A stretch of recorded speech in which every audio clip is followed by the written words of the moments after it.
박서준에게 시간은 멈춰 있었다. 10년 전 그의 어머니와 여동생 박은별이 흔적도 없이 사라지던 그 여름날에 그는 이 도시의 가장 촉망받는 젊은 건축가 중 한 명이었지만 그건 껍데기에 불과했다. 그의 내면은 텅 빈 차가운 콘크리트 건물처럼 공허했다. 화려한 디자인의 빌딩 숲 한가운데 자리 잡은 그의 아파트도 마찬가지였다. 군더더기 없이 깔끔하고 모던했지만 온기가 느껴지지 않는 공간이었다. 그 공간의 유일한 생명체는 7년 전 가족의 빈자리를 채우기 위해 입양한 시박연 진이었다. 진은 평화로웠다. 세상 모든 것에 무심한 듯 잠만 자거나 창밖을 멍하니 바라보는 것이 일과였다. 은별이 사라진 후 진은 한동안 먹이를 거부하고 낑낑거렸지만 이제는 모든 것을 체념한 듯 보였다. 서준은 그런 진의 모습을 보며 죄책감에 시달리곤 했다. 이 작고 충직한 존재가 감당해야 했을 슬픔이 자신보다 더 깊은 건 아닐까 하고 그날 저녁 서준은 평소처럼 진과 함께 아파트 단지 산책을 마치고 돌아왔다. 해가 저물고 있었고 붉은 노을이 도심의 빌딩들을 물들이고 있었다. 엘리베이터 문이 열리고 그가 층 버튼을 누르려 할 때였다. 옆집 문이 열리며 한 여자가 커다란 짐 상자를 들고 나오는 것이 보였다. 그녀는 가느다란 몸매에 어깨까지 오는 검은 머리카락을 가졌고 옆모습만 보였지만 왠지 모를 서늘함이 느껴졌다. 새로운 이웃인가 보군. 서준은 별 생각 없이 진의 목줄을 짧게 잡았다. 그때였다. 진이 갑자기 광견병에 걸린 개처럼 미친 듯이 짖기 시작했다. 으르렁거리는 소리는 짐승의 포효 같았고 털은 바짝 곤두섰으며 목줄에 매인 몸은 짐 상자를 든 여자를 향해 돌진하려는 듯 격렬하게 몸부림쳤다. 서준은 당황했다. 진은 원래 짖지 않는 개였다. 낯선 사람을 봐도 꼬리를 흔들거나 무심하게 지나칠 뿐이었다. 이런 공격적인 모습은 처음이었다. 진, 그만, 진! 서준은 온 힘을 다해 진을 잡아당겼다. 진의 눈은 핏발이 서 있었고 사나운 송곳니를 드러내며 그 여자를 노려보고 있었다. 여자는 짐 상자를 내려놓고 서준과 진을 멍하니 바라보았다. 그 시선에는 놀라움도 두려움도 없었다. 그저 공허 한만이 가득했다. 그녀는 이내 무표정하게 상자를 다시 들고 엘리베이터 쪽으로 향했다. 진은 그녀의 뒷모습을 향해 마지막까지 지저댔다. 서준은 진을 겨우 끌고 집으로 들어왔다. 그의 심장은 격렬하게 요동쳤다. 진을 진정시키려 애썼지만 진은 여전히 으르렁거리고 있었다. 서준은 진에게서 이런 분노를 느낀 적이 없었다. 마치 10년 전 가족을 잃던 그날의 절망과 분노를 응축한 듯한 그런 격렬한 감정이었다. 그날 밤 서준은 잠을 이룰 수 없었다. 10년 전 사건을 담당했던 형사의 말이 그의 머릿속을 맴돌았다. 개들은 가족을 잃으면 슬픔을 견디지 못하고 죽는 경우도 있습니다. 특히 은별이와 정서적 유대가 깊었던 것 같으니 진을 잘 돌봐주세요. 진은 죽지 않았다. 하지만 그날 이후로 진의 눈빛은 달라졌고 서준의 삶도 달라졌다. 그들은 서로의 상처를 보듬으며 살아왔지만 그 상처는 결코 아물지 않았다. 다음 날 아침 서준은 출근 준비를 하다 거실에 놓인 진의 모습을 보았다. 진은 현관문을 뚫어지게 응시하고 있었다. 마치 문 너머에 자신의 모든 감정을 촉발시킨 존재가 있다는 것을 아는 듯이.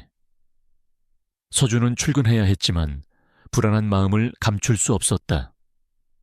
그는 진에게 기다려라고 말하고 조용히 문을 열었다. 그리고는 복도를 따라 걸어갔다. 복도 끝, 옆집 문 앞에는 낯선 여자의 이름이 적힌 명패가 걸려 있었다. 이혜운. 낯설면서도 묘하게 익숙한 세 글자였다. 서준은 다시 한번 진의 격렬한 반응을 떠올렸다. 단순한 우연일까? 아니면 어떤 본능적인 경고일까? 며칠 후 서준은 다시 한번 그 여자와 마주쳤다. 그녀는 작은 화분 2개를 들고 집으로 들어가고 있었다. 서준은 용기를 내어 말을 걸었다. 안녕하세요. 새로 이사 오셨나 봐요. 박서준이라고 합니다. 여자는 고개를 돌려 서준을 보았다. 가까이서 본 그녀의 얼굴은 더 서늘했다. 맑고 투명한 피부, 오뚝한 콧날, 그리고 굳게 담은 입술. 하지만 서준의 시선을 사로잡은 것은 그녀의 눈이었다. 깊고 어두운 슬픔이 깃든 눈. 마치 세상을 모두 포기한 듯한 공허한 눈빛이었다. 그리고 그 눈빛은 10년 전, 실종 전 마지막으로 본 은별이의 눈빛과 너무나 닮아 있었다. 안녕하세요. 그녀의 목소리도 차가웠다. 서준은 심장이 쿵 하고 내려앉는 것을 느꼈다. 며칠 전 저희 개가 소란을 피워서 죄송합니다. 괜찮습니다. 그녀는 짧게 답하고는 다시 고개를 돌렸다. 서준은 그녀에게서 더 이상 말을 이어나갈 수 없었다. 그녀는 마치 철벽을 두른 듯한 사람이었다. 그날 이후 서준은 이혜운이라는 여자를 맴돌기 시작했다. 그는 그녀의 일상을 조용히 관찰했다. 그녀는 매일 아침 비슷한 시간에 출근하고 점심시간에 혼자 도시락을 먹으며 저녁에는 늦게까지 집에서 불을 밝히곤 했다. 그녀의 모든 행동은 규칙적이고 단조로웠다. 마치 삶의 재미를 잃은 사람처럼. 서준은 그런 그녀에게서 은별이의 그림자를 보았다. 은별이는 생기가 넘치고 웃음이 많았던 아이였다. 하지만 이따금씩 이렇게 멍하니 창밖을 바라보는 쓸쓸한 표정을 짓곤 했다. 서준은 그 표정을 결코 잊을 수 없었다. 그러던 어느 날 서준은 우연히 옥상 정원에서 이혜운을 만났다. 그녀는 작은 화분 앞에서 쭈그려 앉아 있었다. 화분 속에는 앙상한 가지만 남은 나무가 심겨 있었다. 이 나무는 죽은 것 같은데요. 서준의 말에 그녀는 고개를 들었다. 아니요, 아직 살아있어요. 그녀의 목소리는 미약했지만 단호했다. 다시 잎이 돋아날 거예요. 꼭 그렇게 만들 거예요. 그녀의 눈빛은 흔들리지 않았다. 그 순간 서준은 그녀가 은별이일 수도 있다는 강렬한 확신을 느꼈다. 은별이는 식물을 좋아했고 특히 시들어가는 식물을 보면 꼭 살려내려고 애쓰는 아이였다. 서준은 다음 날 그녀의 주변을 맴도는 의문의 그림자를 보았다. 검은색 승용차 안에서 누군가가 망원경으로 그녀의 아파트를 지켜보고 있었다. 서준은 불안했다. 그는 10년 전 실종 직전 은별이의 주변을 맴돌던 수상한 사람들의 모습을 떠올렸다. 그들이 다시 나타난 것일까? 아니면 이 모든 것이 그의 착각일까? 이혜운과 진 사이의 기묘한 긴장감도 서서히 변하고 있었다. 진은 여전히 그녀에게 으르렁거렸지만 그 속에는 경계심뿐만 아니라 복잡한 감정들이 섞여 있는 듯했다. 한 번은 이혜운이 복도에서 물건을 떨어뜨렸을 때 진은 으르렁거리면서도 그녀의 주위를 맴돌았다. 그리고 그녀가 물건을 줍자 진은 킁킁거리며 냄새를 맡고는 낑낑거리는 소리를 냈다. 마치 그녀의 존재를 확인하려는 듯이. 서준은 그 모습을 보며 혼란스러웠다. 진의 행동은 더 이상 단순히 낯선 사람에 대한 경계심이 아니었다. 이혜운은 짐을 옮길 때마다 서준의 집 앞을 지나야 했다. 서준은 진을 꽉 붙잡고 있었지만 진은 그녀의 발걸음 소리만 들어도 미친 듯이 날뛰었다. 한 번은 그녀가 서준의 집 앞을 지나가다가 문득 걸음을 멈췄다. 그녀는 진을 빤히 바라보았다. 그 눈빛에는 슬픔과 함께 어떤 연민이 담겨 있었다. 그리고 그녀의 손이 무의식적으로 진을 향해 뻗어졌다. 진은 으르렁거리는 소리를 멈추고 잠시 멈칫했다. 그 짧은 순간 마치 두 존재 사이에 10년이라는 시간이 사라진 듯한 기묘한 침묵이 흘렀다. 하지만 그녀는 이내 손을 거두고 다시 차가운 표정으로 돌아가 서둘러 엘리베이터를 향해 걸어갔다. 서준은 그 모습을 보며 가슴이 찢어지는 듯한 아픔을 느꼈다. 그는 그녀가 은별이라는 확신을 굳히기 시작했다. 하지만 동시에 그녀가 왜 자신을 알아보지 못하는지, 그리고 왜 이토록 자신을 피하려 하는지에 대한 의문이 더욱 커져갔다. 서준은 다음 날 밤 결심한 듯 진을 데리고 이혜운의 집 앞으로 갔다. 그는 문을 두드렸다. 한참 후에 문이 열렸다. 이혜운은 의아한 표정으로 서 있었다. 죄송합니다. 늦은 시간에 드릴 말씀이 있습니다. 서준은 진의 목줄을 꼭 쥐고 그녀의 눈을 똑바로 바라보았다. 당신, 제 동생이죠? 박은별, 제 동생 맞죠? 서준의 말에 이혜운의 얼굴은 희미하게 흔들렸다. 그녀의 눈빛에 잠시 불안한 빛이 스쳐 지나갔지만 이내 냉정함을 되찾았다. 무슨 소리 하는 건지 모르겠네요. 이게 진, 기억 안 나요? 당신이 제일 좋아했던 진이잖아요. 서준의 목소리는 절박했다. 그는 진의 목줄을 놓았다. 진은 으르렁거리는 소리를 내며 이혜운의 발치에 바싹 다가섰다. 하지만 공격하지 않았다. 진은 그녀의 발을 킁킁거리며 냄새 맡았고 이내 슬픈 눈으로 그녀를 올려다보며 낑낑거리는 소리를 냈다. 그 소리는 절규처럼 들렸다. 이혜운은 진의 그런 모습을 보고도 아무런 감정의 동요도 보이지 않았다.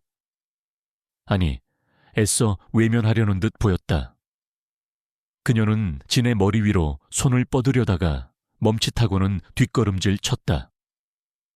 죄송하지만 저를 다른 사람과 착각하신 것 같습니다. 그녀는 단호하게 말하며 문을 닫으려 했다. 서준은 문이 닫히는 것을 막았다. 아니요, 당신이 제 동생 은별이가 맞아요. 10년 전 엄마랑 함께 사라진. 서준의 외침에 이혜운은 굳은 표정으로 서준의 눈을 피했다. 서준은 그녀의 손목을 잡았다. 그때 그녀의 손목에서 아주 작은 흉터가 보였다. 어릴 적 은별이가 넘어지면서 생긴 흉터였다. 서준은 그 흉터를 보자마자 확신했다. 은별아. 그의 눈에 눈물이 고였다. 그 순간 이혜운의 얼굴이 하얗게 질렸다. 그녀의 눈동자는 공포에 질려 흔들리고 있었다. 저는 은별이가 아니에요. 그녀는 서준의 손을 거칠게 뿌리치며 소리쳤다. 그리고는 서둘러 문을 닫아버렸다. 진은 닫힌 문 앞에서 낑낑거리다 이내 멍하니 앉았다. 서준은 닫힌 문을 멍하니 바라보았다. 그녀는 왜 자신을 알아보지 못하는 것일까? 아니, 왜 자신을 부정하려 하는 것일까? 서준의 머릿속에는 10년 전 사건이 다시금 생생하게 떠올랐다. 어머니와 은별이는 외딴 바닷가 마을로 여행을 떠났다가 실종되었다. 경찰은 단순 실종으로 결론 내렸지만 서준은 의심을 버릴 수 없었다. 그리고 이제 그의 앞에 나타난 이 여자가 모든 진실의 열쇠를 쥐고 있는 것처럼 보였다. 서준은 그녀가 사라진 10년 동안 무슨 일이 있었는지, 그리고 그녀가 왜 기억을 잃은 척하는지, 그 모든 비밀을 파헤치기로 결심했다. 그리고 그 모든 것의 중심에 그를 미친 듯이 지저댄 진의 본능적인 경고가 있었다는 것을 깨달았다. 이 이야기는 이제 막 시작된 것이었다. 서준의 밤은 잠 못 이루는 시간들의 연속이었다. 이혜운의 차가운 눈빛과 문이 닫히기 직전 그녀의 눈에 스쳤던 공포가 교차하며 그의 머릿속을 맴돌았다. 그녀가 은별이가 아닐 리 없었다. 흉터가 그 증거였고 무엇보다 진의 반응이 그를 확신하게 만들었다. 서준은 10년 동안 무의미하게 흘려보냈던 시간을 후회했다. 동생의 흔적을 찾기 위해 더 적극적으로 나서지 못했던 자신을 원망했다. 이른 새벽 서준은 책상에 앉아 10년 전 사건 파일을 다시 들춰보았다. 낡은 종이 위에는 어머니와 은별의 웃는 사진이 붙어 있었다. 은별이의 얼굴을 보던 서준의 시선은 한참 동안 사진 속 은별이의 눈에 머물렀다. 천진난만한 웃음 속에 감춰진 묘한 슬픔. 서준은 그 슬픔의 원인을 알 수 없었다. 그때도, 지금도 파일에는 사건 당일 목격자 진술이 담겨 있었다. 모녀가 해변에서 다투는 것을 봤다는 진술, 그리고 수상한 검은색 승용차를 봤다는 진술.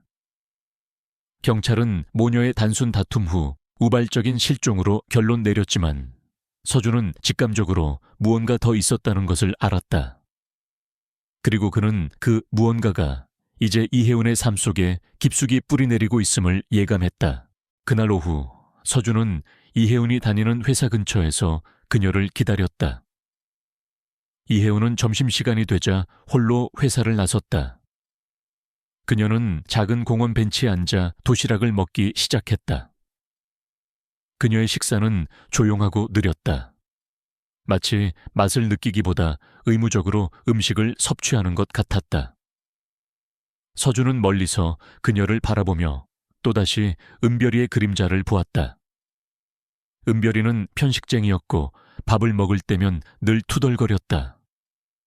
하지만 이따금씩 이렇게 아무 말 없이 묵묵히 밥을 먹는 날도 있었다. 그때는 서준이 어설프게나마 농담을 던져주곤 했다.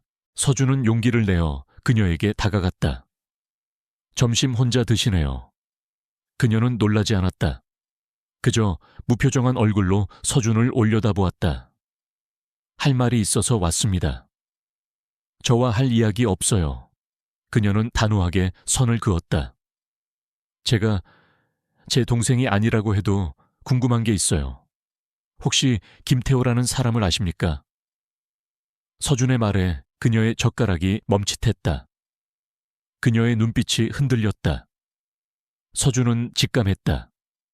이 이름이 그녀의 약점임을. 아니요, 모르는 사람입니다.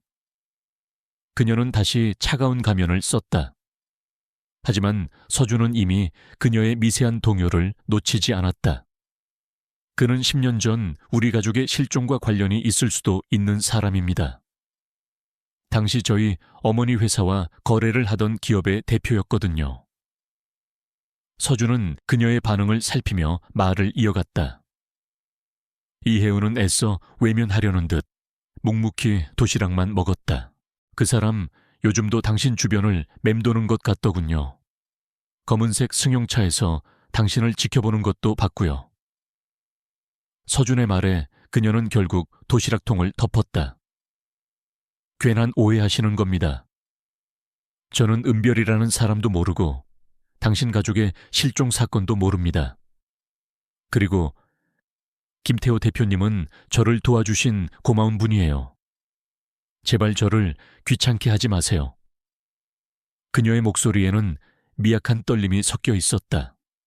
서준은 그 떨림을 놓치지 않았다. 그녀는 두려워하고 있었다. 김태호라는 이름 자체를. 그날 밤 서준은 진과 함께 이혜운의 집 앞을 지키고 있었다. 이혜운이 돌아오자 진은 다시 으르렁거리기 시작했다. 하지만 서준은 진의 짖는 소리 속에서 묘한 의미를 발견했다. 그것은 단순한 경계심이 아니었다. 마치 서준에게 저 사람을 놓치지 말라고 말하는 듯한 절박함이었다.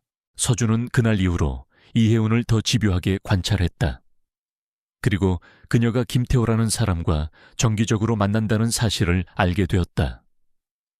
그들의 만남은 늘 은밀하게 이루어졌고 김태호는 이혜운에게 어떤 서류를 건네거나 의미심장한 표정으로 그녀를 바라보곤 했다. 서준은 김태호의 뒷조사를 시작했다. 그 결과 김태호는 10년 전 서준의 어머니와 함께 진행하던 사업에서 불법적인 자금을 횡령했다는 사실이 드러났다. 그리고 그 비리를 어머니가 알게 되었을 가능성이 높았다. 한편 이혜운의 내면에도 작은 균열이 생기기 시작했다. 서준의 말은 그녀의 굳건한 벽을 흔들었다. 박은별이라는 이름, 그리고 진이라는 이름. 그녀의 머릿속에는 가끔씩 알 수 없는 이미지들이 섬광처럼 스쳐 지나갔다. 밝은 햇살이 내리쬐는 바닷가, 자신을 부르는 다정한 목소리, 그리고 꼬리를 흔들며 환하게 웃는 강아지의 모습. 그녀는 머리가 깨질 듯한 통증을 느꼈다. 어느 날 이혜우는 퇴근길에 낯선 남자의 미행을 느꼈다. 그녀는 불안감에 떨었다. 그 남자는 김태호가 보낸 사람이었다. 그녀는 골목길을 돌아 도망치려 했지만 결국 붙잡히고 말았다. 남자는 그녀의 손을 거칠게 잡고 협박했다.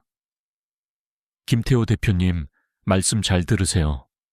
쓸데없는 생각 말고 하던 대로 조용히 살라고 하셨습니다. 그때였다. 서준이 나타났다. 서준은 그녀가 위험에 처한 것을 보고 달려온 것이었다. 무슨 짓이야? 서준은 남자를 밀쳐내고 이혜운을 보호했다. 남자는 서준의 얼굴을 확인하고는 당황한 표정으로 서둘러 자리를 떴다. 이혜운은 서준의 품에서 떨고 있었다. 서준은 그녀를 보며 안타까운 마음을 금할 수 없었다. 괜찮아요? 왜 자꾸 나타나는 거예요? 제발 내버려 둬요. 그녀는 흐느끼기 시작했다. 서준은 그녀의 어깨를 조심스럽게 감싸 안았다. 당신이 제 동생 은별이니까요. 당신은 혼자가 아니에요. 내가 있어요. 서준의 따뜻한 품에서 이혜우는 억눌렀던 감정을 터뜨렸다. 그녀의 눈에서는 뜨거운 눈물이 흘러내렸다. 그녀는 서준의 말을 부정할 수 없었다. 10년 동안 굳게 닫혔던 기억의 문이 서서히 열리고 있었다. 그날 밤 서준은 이혜운을 자신의 집으로 데려왔다. 진은 그녀를 보자마자 으르렁거렸다. 하지만 이번에는 이전과는 달랐다. 으르렁거리는 소리 속에 섞인 낑낑거리는 소리. 마치 이제야 왔느냐고 묻는 듯한 그리움이 담긴 울음소리였다. 서준은 진을 달래며 이혜운에게 앉으라고 했다. 이혜운은 거실 소파에 앉았고 진은 그녀의 발치에 바싹 붙어 냄새를 맡고는 얌전히 엎드렸다. 서준은 조심스럽게 말을 꺼냈다. 10년 전 무슨 일이 있었는지 이야기해 줄 수 있어요? 이혜운은 한참 동안 침묵했다. 그리고는 천천히 입을 열었다. 저는 기억이 없어요. 10년 전 바닷가에서 쓰러진 채 발견되었대요. 머리를 심하게 다쳤다고 했어요.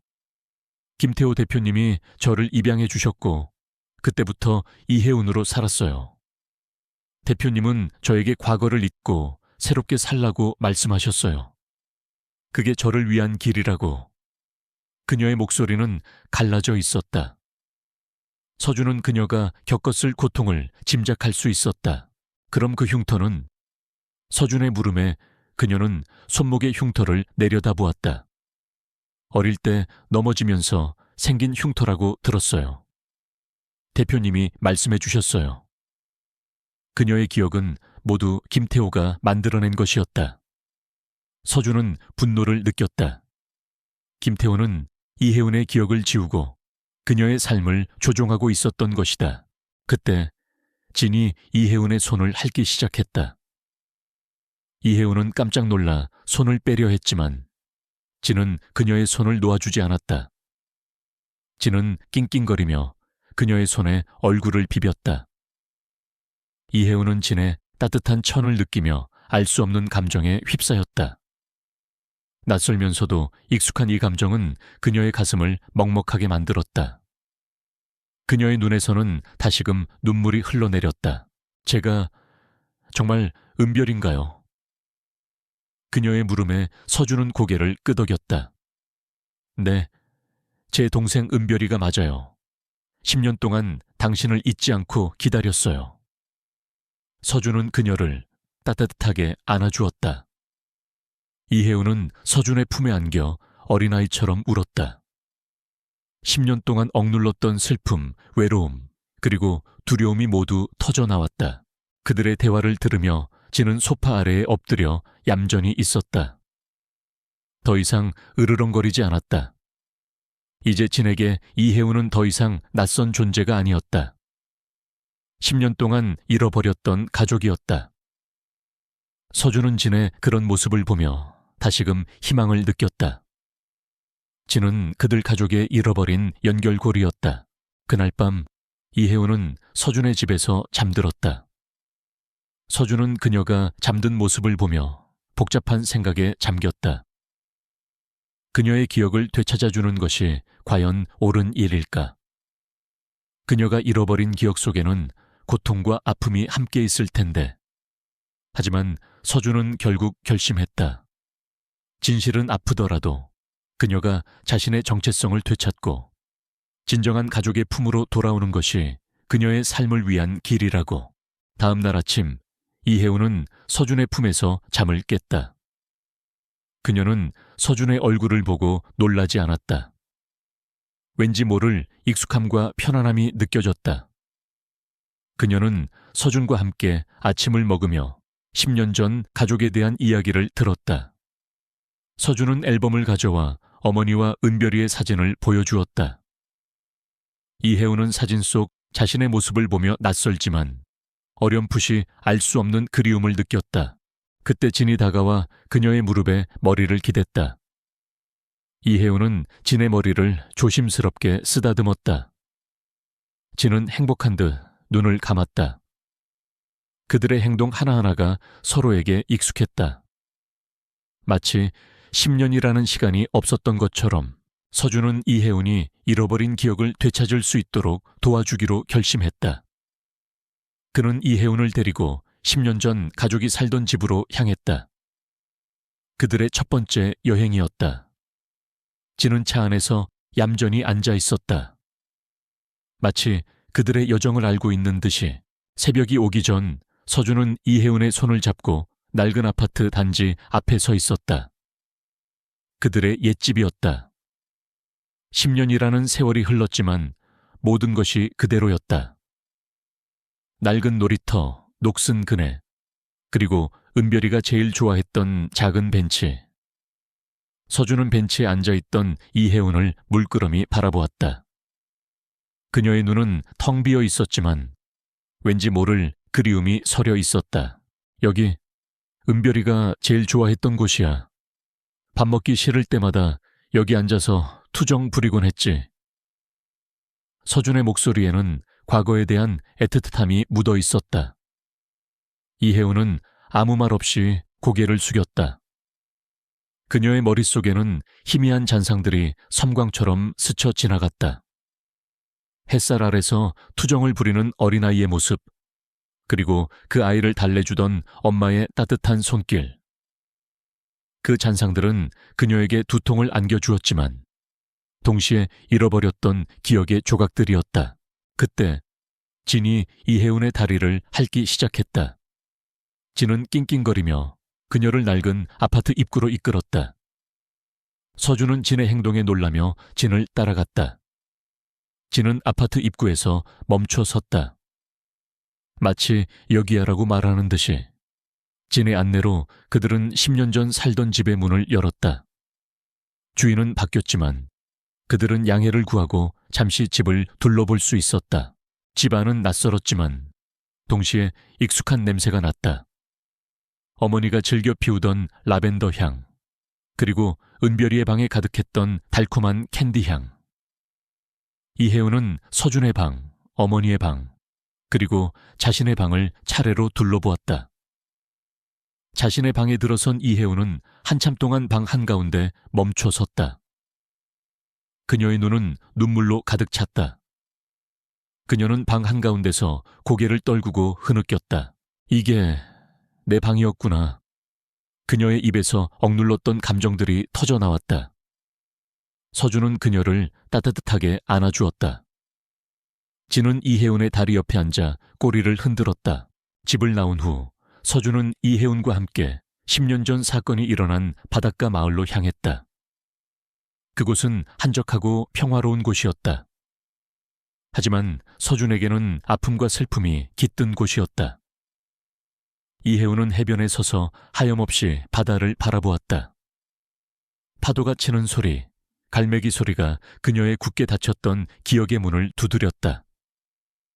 그녀는 바다를 바라보다 문득 해변에 놓인 낡은 조개 껍데기를 주었다.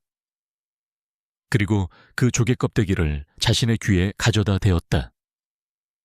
그녀의 표정이 미묘하게 변했다. 나 여기서 놀았던 것 같아요. 엄마랑 여기서 조개를 줍고.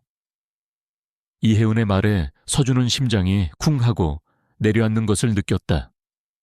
맞아. 네가 조개를 제일 좋아했어.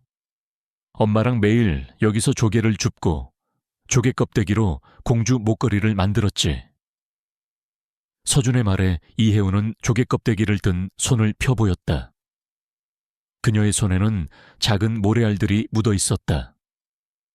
그녀는 그 모래알을 털어내려다 멈칫했다. 마치 그것들을 간직하려는 듯이 그때 진이 이혜은의 손을 핥았다. 진은 낑낑거리며 이혜은의 발치에 있는 모래를 파헤치기 시작했다.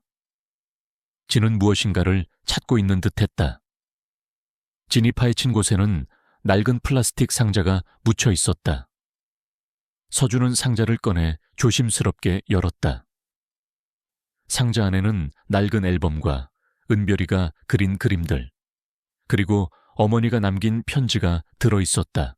어머니의 편지는 서준과 이혜운을 눈물 짓게 만들었다. 편지에는 김태호와의 불법적인 사업 거래에 대한 내용이 담겨 있었다. 어머니는 김태호의 비리를 알고 있었고 그것을 세상에 알리려 했다. 그래서 은별이와 함께 잠시 몸을 피하려 했던 것이다. 하지만 김태호는 그들의 계획을 미리 알아채고 사람을 시켜 그들을 쫓았다.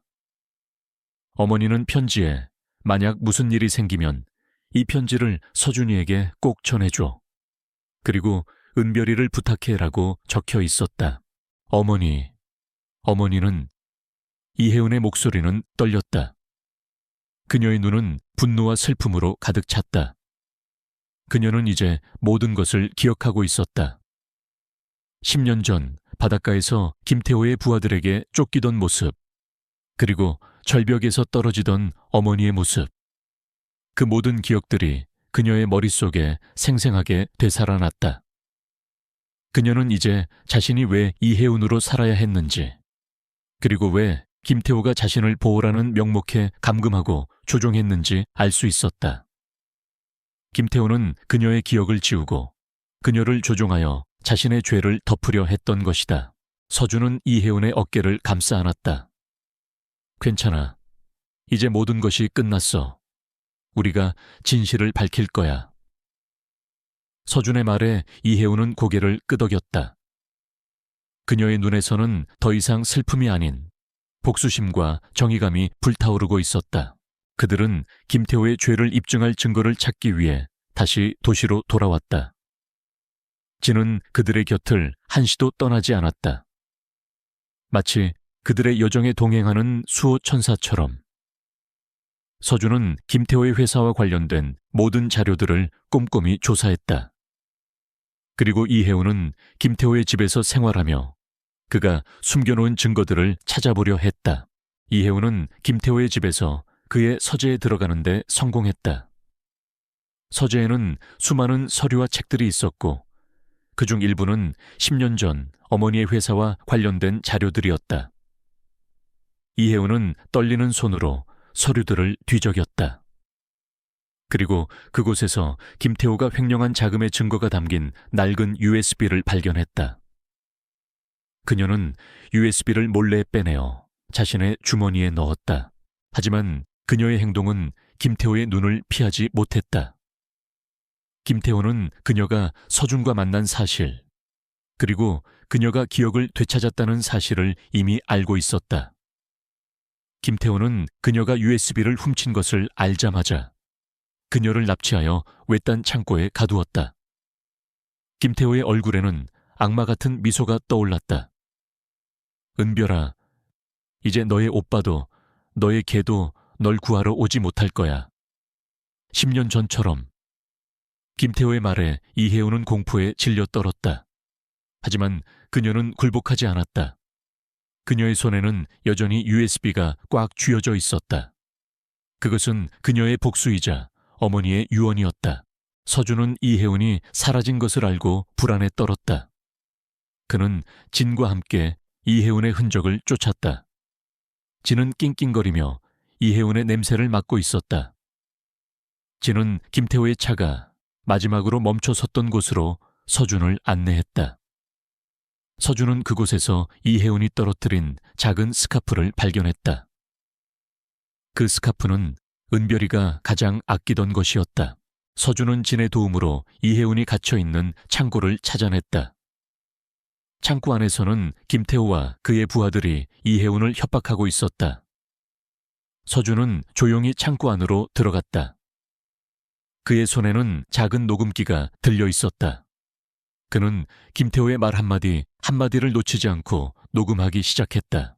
김태호는 이혜운을 향해 비웃었다. 어리석은 것.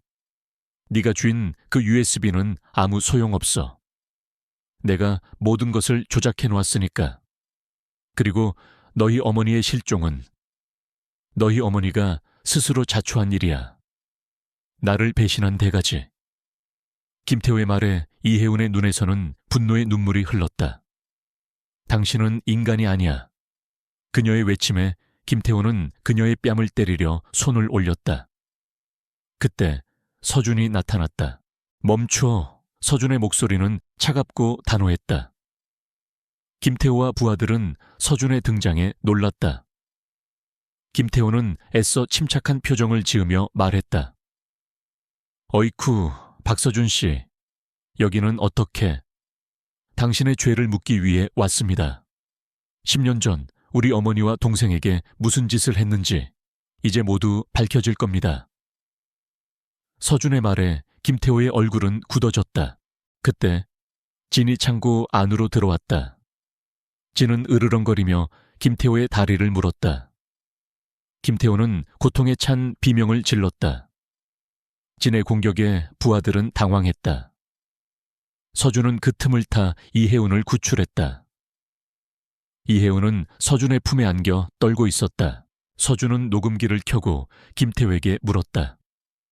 10년 전 우리 어머니와 동생을 죽이려 한 사람이 당신이었습니까? 크아하, 그래, 내가 그랬다. 그 빌어먹을 여자가 나를 배신했으니까. 그래서 내가 그녀를 죽였어. 절벽에서 밀어서. 김태호는 이성을 잃고 소리쳤다. 그의 목소리는 녹음기에 고스란히 담겼다. 이혜운은 김태호의 말에 오열했다. 서준은 녹음기를 들고 경찰에 신고했다. 경찰이 출동했고 김태호와 그의 부하들은 모두 체포되었다.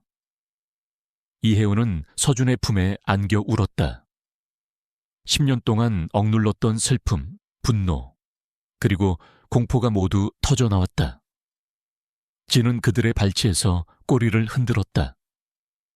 이제 모든 것이 끝난 듯했다. 하지만 서준은 알고 있었다. 이것은 끝이 아니라 새로운 시작이라는 것을. 서준의 아파트 거실은 10년 만에 비로소 가족의 온기로 채워졌다. 김태호의 체포 이후 이혜운은 박은별이라는 이름으로 돌아왔다.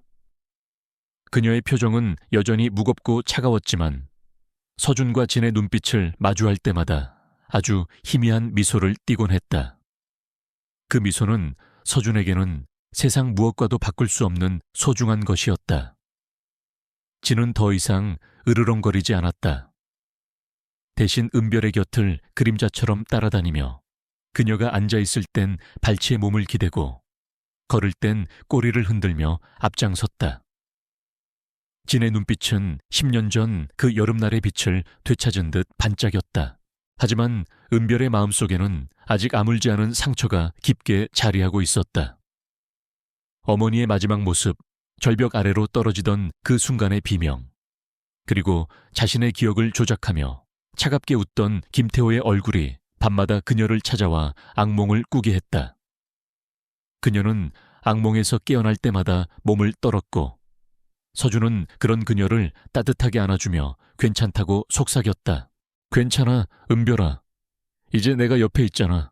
서준의 말에 은별은 고개를 끄덕였다. 그녀는 이제 더 이상 혼자가 아니었다. 서준과 진이 그녀의 곁에 있었다. 하지만 그녀는 자신을 구해준 서준에게 죄책감을 느꼈다.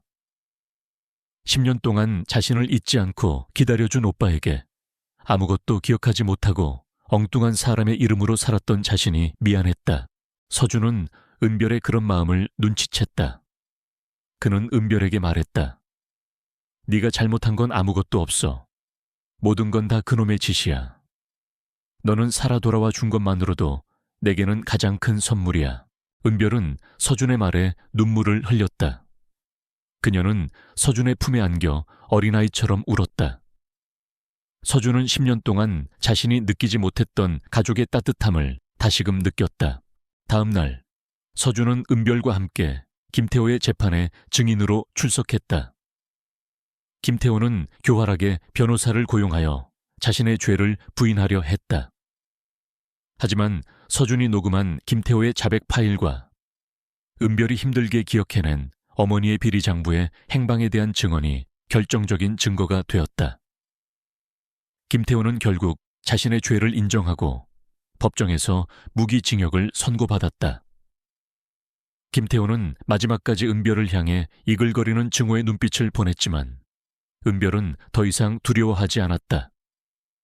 그녀의 눈빛에는 슬픔과 분노, 그리고 단단한 의지가 담겨 있었다.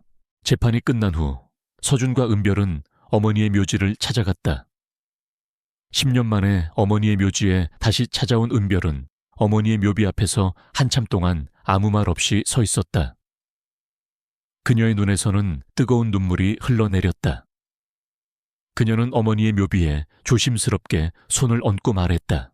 엄마, 은별이 돌아왔어요. 늦어서 미안해요. 서준은 은별의 어깨를 감싸 안았다. 진은 어머니의 묘비 앞에서 꼬리를 흔들며 낑낑거렸다. 마치 어머니에게 자신들의 재회를 알리는 듯이. 그들의 눈물은 슬픔의 눈물만이 아니었다.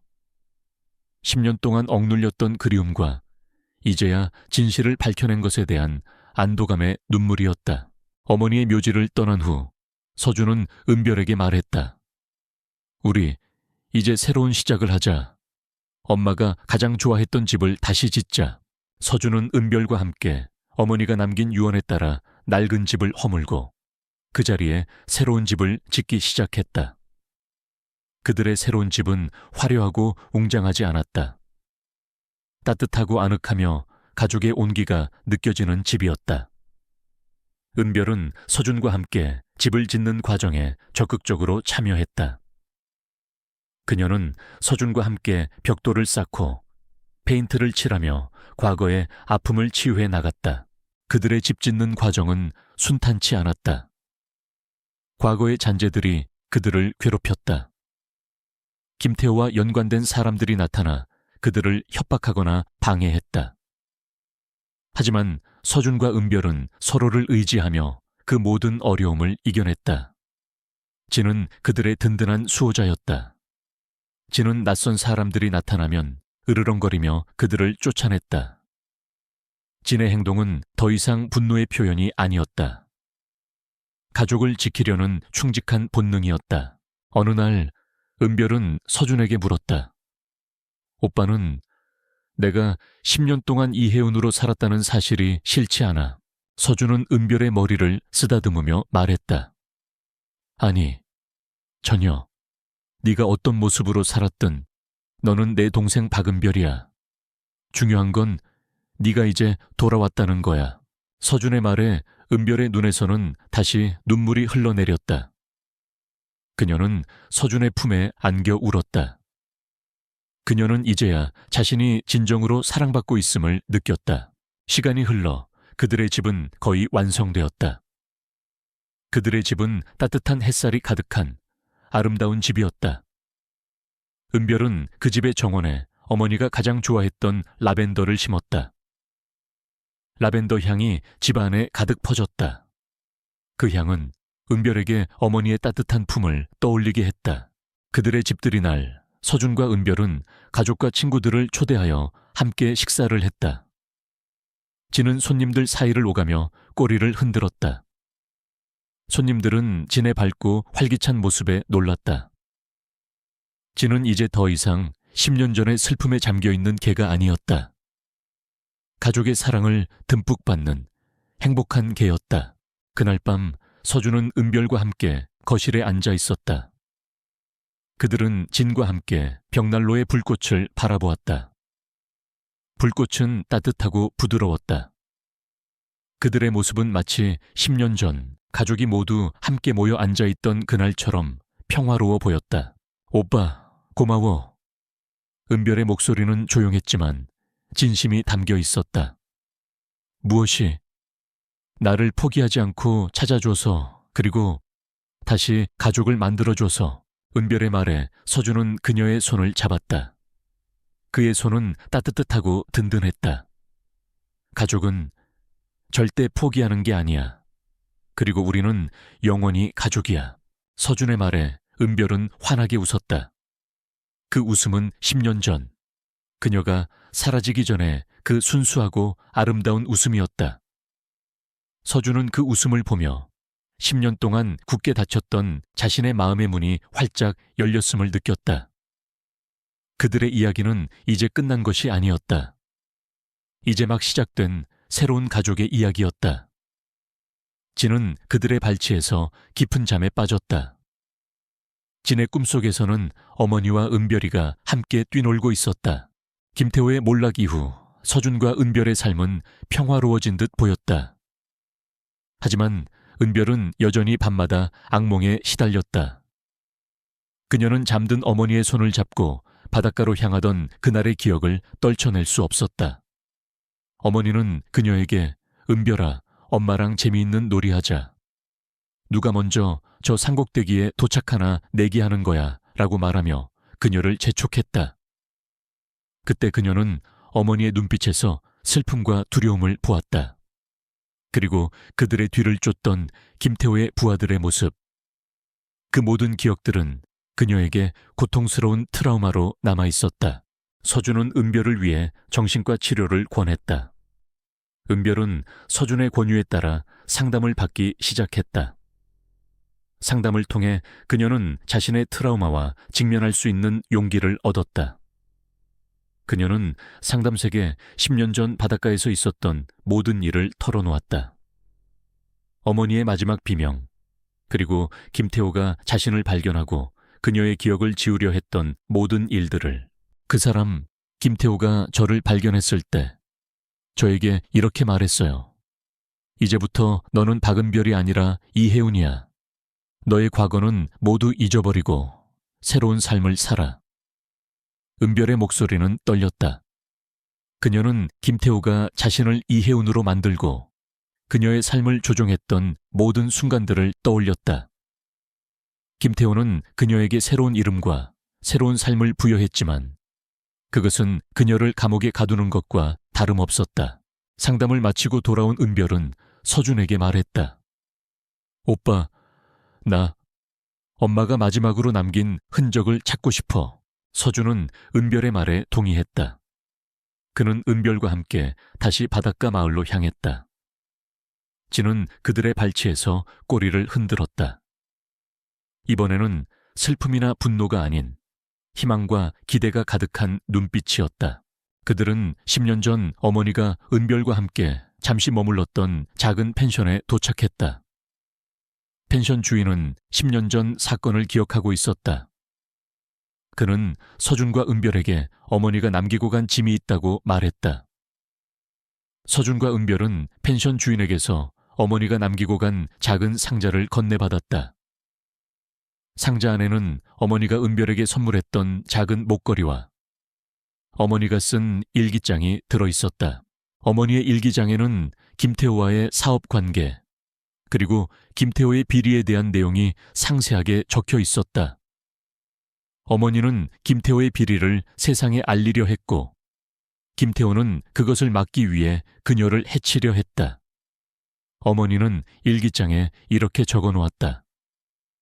은별아, 엄마는 너를 너무 사랑해. 만약 엄마에게 무슨 일이 생기면 이 일기장을 서준이에게 꼭 전해줘. 그리고 너는 잊지 마. 내 이름은 박은별이고 너를 사랑하는 오빠가 있다는 것을. 은별은 어머니의 일기장을 읽으며 오열했다. 그녀는 어머니의 깊은 사랑과 자신을 지키기 위해 모든 것을 희생했던 어머니의 마음을 비로소 이해할 수 있었다. 그녀는 어머니의 마지막 편지를 읽으며 김태우에게 잃어버렸던 자신의 정체성을 되찾았다. 지는 펜션 안을 킁킁거리며 돌아다니다가 펜션 한쪽 벽에 걸려있는 낡은 그림 앞에서 멈춰 섰다. 그 그림은 10년 전 은별이가 그렸던 그림이었다. 바닷가에서 엄마와 함께 조개 껍데기를 줍는 자신의 모습. 은별은 그 그림을 보며 다시 한번 과거의 기억들을 떠올렸다. 오빠, 나 기억났어. 엄마가 절벽에서 떨어지기 전에 내게 이 그림을 주면서 이 그림을 오빠에게 꼭 전해줘. 이 그림 속에 모든 비밀이 숨겨져 있어 라고 말했어. 은별의 말에 서준은 그림을 자세히 살펴보았다. 그림 속에는 어머니가 은별에게 주었던 목걸이가 그려져 있었다.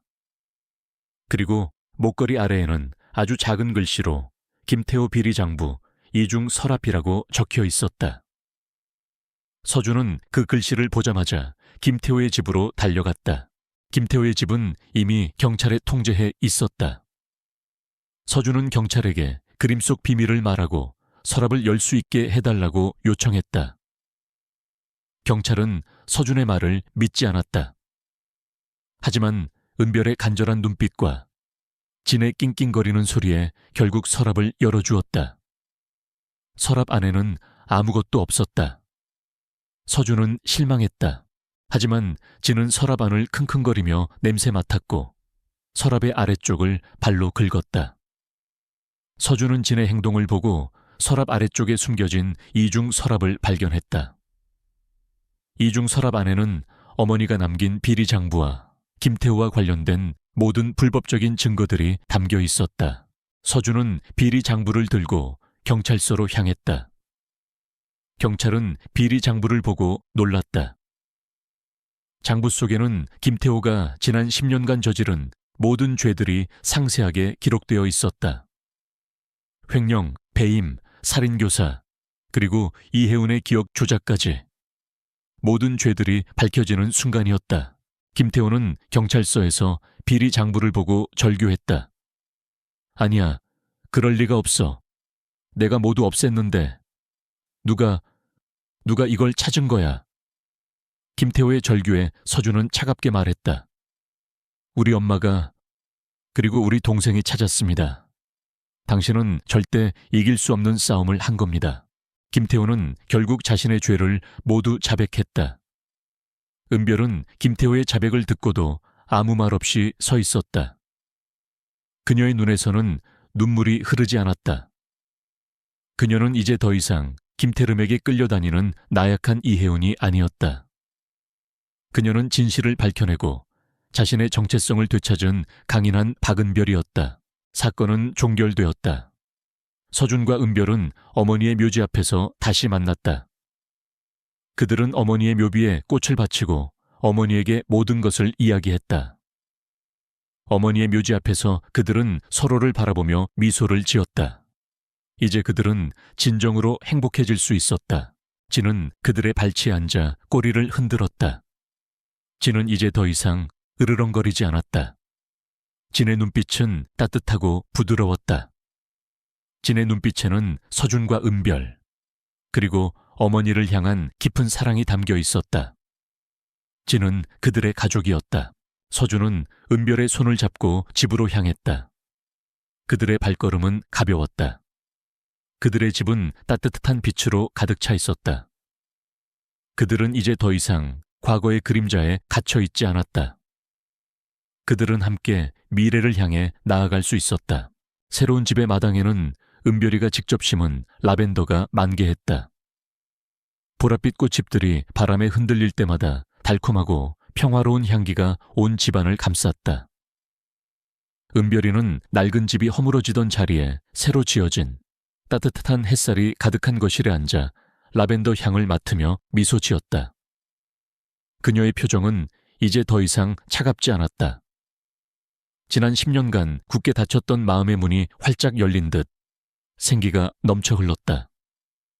서준은 그런 은별이의 모습을 보며 가슴이 벅차올랐다. 김태호는 비리 장부와 자백 녹취록을 증거로 모든 혐의에 대해 유죄를 선고받았다.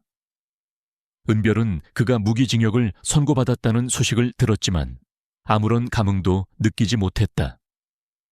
더 이상 그에게 분노하거나 증오할 필요가 없었다. 그녀는 그저 과거의 어두운 그림자에서 벗어나 새로운 삶을 시작할 수 있음에 감사했다. 어느 날 은별이는 서준에게 조심스럽게 말했다. 오빠, 나 미술 공부를 다시 하고 싶어. 은별이는 어린 시절 화가가 되는 것이 꿈이었다. 10년 전 그녀는 어머니와 함께 실종되기 전까지 미술 학원을 다녔다. 서준은 은별이의 꿈을 응원했다. 그는 은별이를 위해 아파트 한편에 작은 작업실을 만들어 주었다. 은별이는 작업실에서 그림을 그리기 시작했다. 그녀의 그림에는 더 이상 슬픔이나 어둠이 없었다. 햇살, 꽃, 그리고 서준과 진의 웃는 모습이 가득 담겨 있었다.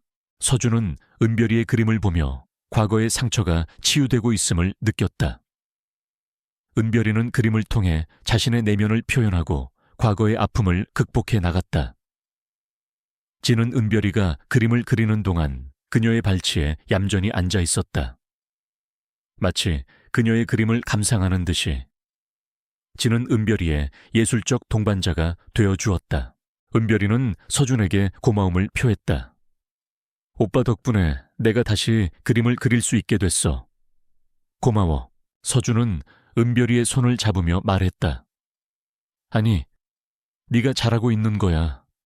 나는 그냥 옆에서 응원만 해주는 것뿐이야.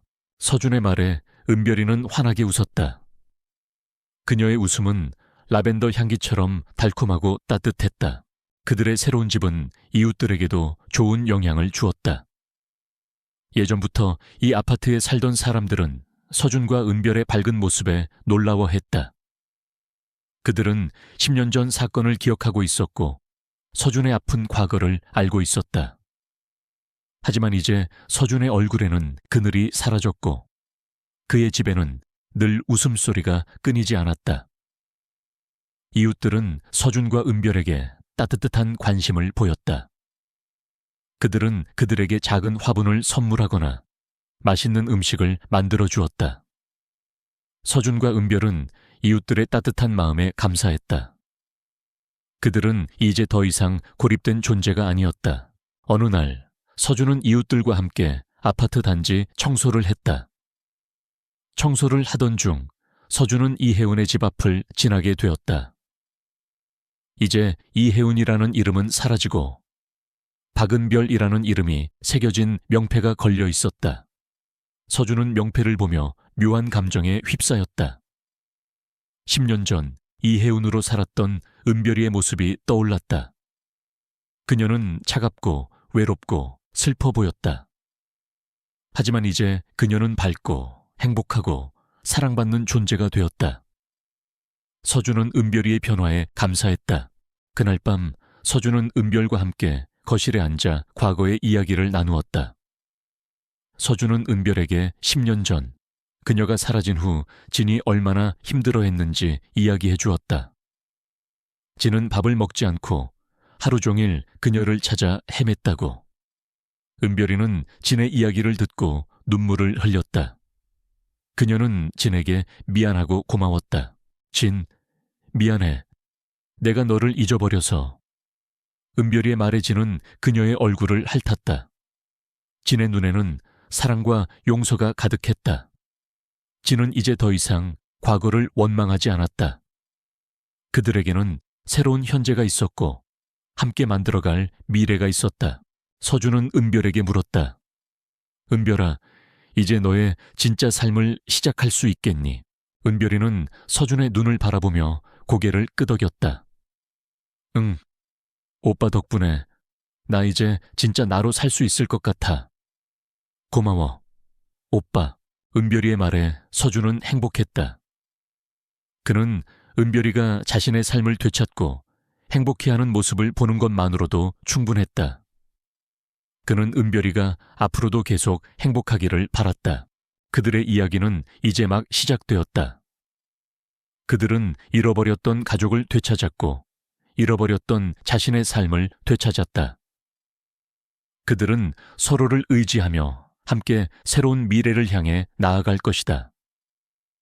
진은 그들의 곁에서 그들의 행복한 여정을 함께할 것이다. 그들의 이야기는 이제 단순한 드라마가 아니었다.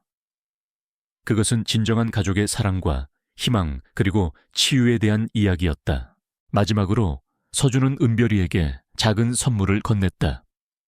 그것은 은별이의 이름이 새겨진 은별이가 가장 좋아하는 조개 껍데기 모양의 목걸이였다. 은별이는 목걸이를 보며 환하게 웃었다. 그녀의 눈에서는 행복의 눈물이 흘러내렸다. 그녀는 목걸이를 목에 걸고 서준을 안아주었다. 서준은 그녀의 따뜻한 품에서 10년 동안 굳게 닫혔던 자신의 마음의 문이 완전히 열렸음을 느꼈다. 그들의 이야기는 이제 끝이 아니라 영원히 계속될 것이다. 시간은 흐르고 계절은 바뀌었다.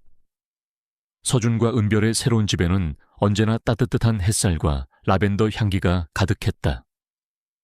은별은 미술대학에 복학하여 다시 그림을 그리기 시작했고 서준은 은별의 그림에서 영감을 받아 따뜻하고 인간적인 공간을 디자인하는 건축가로 명성을 쌓아갔다. 그들의 삶은 완벽하지는 않았지만 서로에게 깊은 사랑과 신뢰를 바탕으로 한 굳건한 가족의 울타리 안에서 진정한 행복을 찾아가고 있었다. 진은 이제 노견이 되었지만 여전히 건강하고 활기찼다. 진은 은별의 작업실에서 낮잠을 자거나 서준이 건축 설계도를 그리는 옆에 엎드려 조용히 그들의 시간을 함께했다. 어느 맑고 푸른 가을날, 서준과 은별은 함께 어머니의 묘지를 찾았다. 어머니의 묘지에는 이제 더 이상 슬픔의 흔적이 남아있지 않았다. 대신 그들이 직접 심은 작은 꽃들이 아름답게 피어 있었다. 서준은 어머니의 묘비에 조심스럽게 손을 얹었다. 엄마, 은별이 이제 행복하게 잘 지내고 있어요. 저도 엄마랑 은별이 덕분에 이제 웃을 수 있게 됐어요. 고마워요, 엄마. 서준의 말에 은별은 눈물을 흘렸다. 그녀의 눈물은 이제 슬픔이 아닌 감사의 눈물이었다. 그녀는 어머니의 묘비에 꽃을 바치고 조용히 속삭였다. 엄마, 우리 이제 정말 행복해요. 엄마가 우리를 지켜봐 주신 덕분이에요. 그때 진이 낑낑거리며 어머니의 묘비에 얼굴을 비볐다. 진은 마치 어머니에게 자신의 안부를 전하는 듯이 그들의 모습은 마치 세 가족이 함께 모여 있는 것처럼 보였다. 서준은 은별의 손을 잡았다. 그들의 손은 따뜻하고 든든했다. 그들은 함께 어머니의 묘지를 떠나 집으로 향했다. 그들의 발걸음은 가벼웠다. 집에 도착한 서준은 은별에게 작은 상자를 건넸다. 이건 네가 10년 전 묻어두었던 타임캡슐이야. 바닷가에서 발견했어. 은별은 상자를 열었다. 상자 안에는 낡은 종이 한 장이 들어있었다. 그 종이에는 어린 은별이가 삐뚤빼뚤한 글씨로 쓴 편지가 있었다. 10년 뒤에 내게 나는 훌륭한 화가가 되어 있을 거야. 그리고 우리 엄마랑 오빠랑 진이랑 행복하게 살고 있을 거야. 이 편지를 볼 때쯤에는 이 모든 일이 꿈처럼 느껴지겠지. 사랑해, 우리 가족. 은별은 편지를 읽으며 눈물을 흘렸다. 10년 전 그녀는 자신이 쓴 편지처럼 살고 있었다. 훌륭한 화가는 되지 못했지만 가족의 사랑을 듬뿍 받으며 행복하게 살고 있었다. 그녀는 편지를 읽고 서준을 바라보았다. 서준은 그녀의 눈을 따뜻하게 바라보고 있었다. 은별아, 너의 꿈은 이루어졌어. 넌 이제 행복해. 서준의 말에 은별은 고개를 끄덕였다. 그녀는 이제 더 이상 과거의 그림자에 갇혀 있지 않았다. 그녀는 자신의 꿈을 향해 나아가고 있었고, 그녀의 곁에는 그녀를 사랑하는 가족이 있었다. 그날 밤 서준은 은별과 함께 거실에 앉아 진을 쓰다듬었다. 진은 이제 더 이상 으르렁거리지 않았다. 진은 그들의 품에 안겨 평화롭게 잠들었다. 진의 꿈속에서는 어린 은별이가 꼬리를 흔들며 환하게 웃고 있었다. 그들의 이야기는 이제 끝이 아니라 영원히 계속될 것이다. 그들은 서로를 의지하며 함께 새로운 미래를 향해 나아갈 것이다. 진은 그들의 든든한 수호자가 되어줄 것이다. 그들의 이야기는 단순한 드라마가 아니었다. 그것은 진정한 가족의 사랑과 희망, 그리고 치유에 대한 이야기였다. 서준은 은별의 손을 잡고 그녀에게 말했다. 은별아, 우리 이제 결혼할까? 은별은 서준의 말에 놀랐지만 이내 환하게 웃으며 고개를 끄덕였다. 그들의 사랑은 10년이라는 시간을 뛰어넘어 더욱 단단하고 아름답게 피어났다. 몇 년 후 그들의 집에는 새로운 생명이 찾아왔다. 서준과 은별은 아기의 이름을 지우라고 지었다.